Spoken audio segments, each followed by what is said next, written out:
अतिथि स्वागतम स्वागतम स्वागतम हे अतिथि स्वागतम स्वागतम स्वागतम हे अतिथि स्वागतम स्वागतम स्वागतम हे अतिथि स्वागतम तुम पद पूजी ए अधम आजी तुम पद पूजी ए अधम आजी करे कोटि कोटि प्रणाम स्वागतम स्वागतम हे अतिथि स्वागतम आकाश विझुमे पवन विझुमे नाचे रे मयूरी छम छम छम स्वागतम स्वागतम हे अतिथि स्वागतम बगीचारू सरधार फूल तोड़िछि जेबे मु तुम पयरे आखि आईना रे दीप दिए जाड़ी आखि आईना रे दीप दिए जाड़ी पूजिबी तुम गुरुर मंदिरे। बरगढ़ प्रकाश पाउथिबा साप्ताहिक खबर कागज गण इस्ताहार 45तम जयंती समारोह अनुष्ठित हो जाइछि। एही समारोह रे समाजर सर्वांगीन हित सांबादिकर एकमात्र लक्ष्य हेबा उचित। यह संगकु संवाद परिवेषण समय रे सांबादिक को नियर उभय बेग और दिग उपरे नियंत्रण रखिबा दरकार बोली मत प्रकाश पाइथिला। गण इस्ताहार ट्रस्टर अध्यक्ष प्रदीप होता एथिरे सभापतित्व करिथिबा बेले संयोजना करिथिले संपादक प्रसन्न कुमार मिश्र। अभियान आरंभ है उद्घोषणा आदिवासी बाबू करते समय गोटे समस्त भितर गोटे आलोड़न सृष्टि करते गोटे पत्रिका केवे भी निरपेक्ष नहीं रही पारे गोटे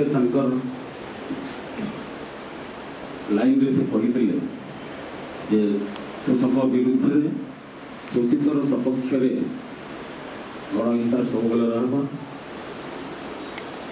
दीर्घ 40 वर्ष जेन अभियान जेन पदयात्रा भितर से गोटे मंत्र के धरिकी आम चली आम जिते भी सामाजिक कथबार्ता शुणु समय मन भितर गोटे विद्वेष भाव थिला बलिया आचरण सब बेले देखा जाए।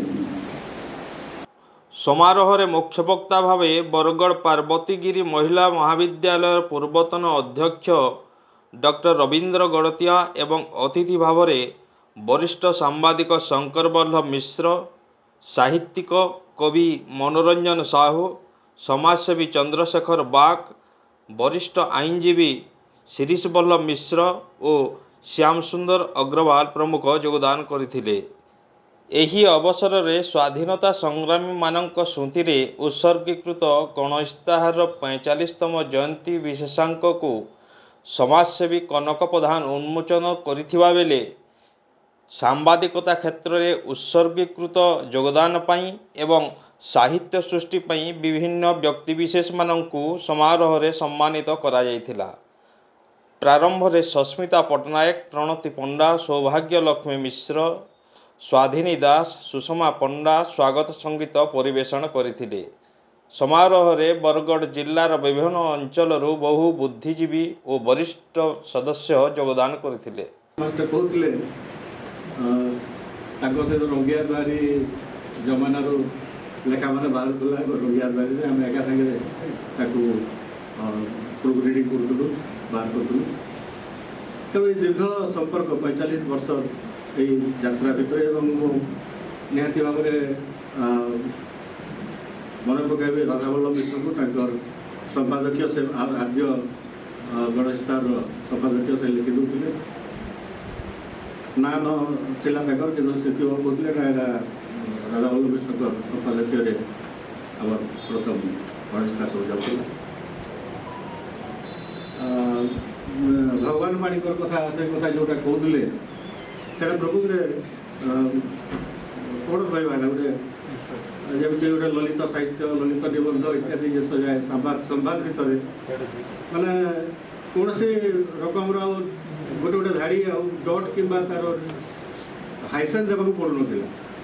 ଯେ ଗୋଟିଏ ନ୍ୟୁଜ୍ ସରିଲା ପରେ ଆଉ ଗୋଟେ ନ୍ୟୁଜ୍ ଆରମ୍ଭ ହେବ ସେ ପାଠକ ଜାଣି ପକାଉଥିଲେ ଯେ ନା ଏଇଟା ଟିଚରମାନଙ୍କର ବଦଳି କଥା କୁହାହେଉଛି, ଏଇଟା କଥା କୁହାହେଉଛି, କାଠ ଚୋରି କଥା କୁହାହେଉଛି, ଏଇଟା ପୋଲିସ ଅତ୍ୟାଚାର କଥା କୁହା ସମସ୍ତେ ଗୋଟେ ଗୋଟେ ଲାଇନ୍ ଦୁଇ ଲାଇନ୍ରେ ଆଉ ମଧୁ ଗୌରଚନ୍ଦ୍ରିକା ଦରକାର ନଥିଲା ସେ ନ୍ୟୁଜ୍ରେ ଅଦ୍ଭୁତ ରକମର ଗୋଟେ ନ୍ୟୁଜ୍ ଆସୁଥିଲା ପୁରେନା ସମ୍ବାଦ ବୋଲିକି। ସେଇଟା ମଧ୍ୟ ମୋର ପ୍ରଥମ ପସନ୍ଦ ଥିଲା, ତାକୁ ପ୍ରଥମରେ ମୁଁ ଦେଖୁଥିଲି କାରଣ ଅନେକ ଯେଉଁ ଜିନିଷଟା କହୁଥିଲେ ଯେ ନ ଜାଣିବା କଥା ଯେଉଁ ଗାଁମାନଙ୍କର ନାଁ ନ ଜଣା ନଥିଲା ସେ ସମସ୍ତ ଜିନିଷ ସେଥିରେ ଆସୁଥିଲା। ତେଣୁ ମୁଁ ଆଉ ଥରେ କୃତଜ୍ଞତା ଜଣାଇବି ଗଣେଶତାର ପରିବାରକୁ। ଭରପୁର ସୁଯୋଗ ମୋତେ ଦେଇଛନ୍ତି ଦୀର୍ଘ 45 ବର୍ଷ ଭିତରେ ଅନେକ ଲେଖା ବାହାର କରିବାର ମୁଁ ସୁଯୋଗ ପାଇଛି।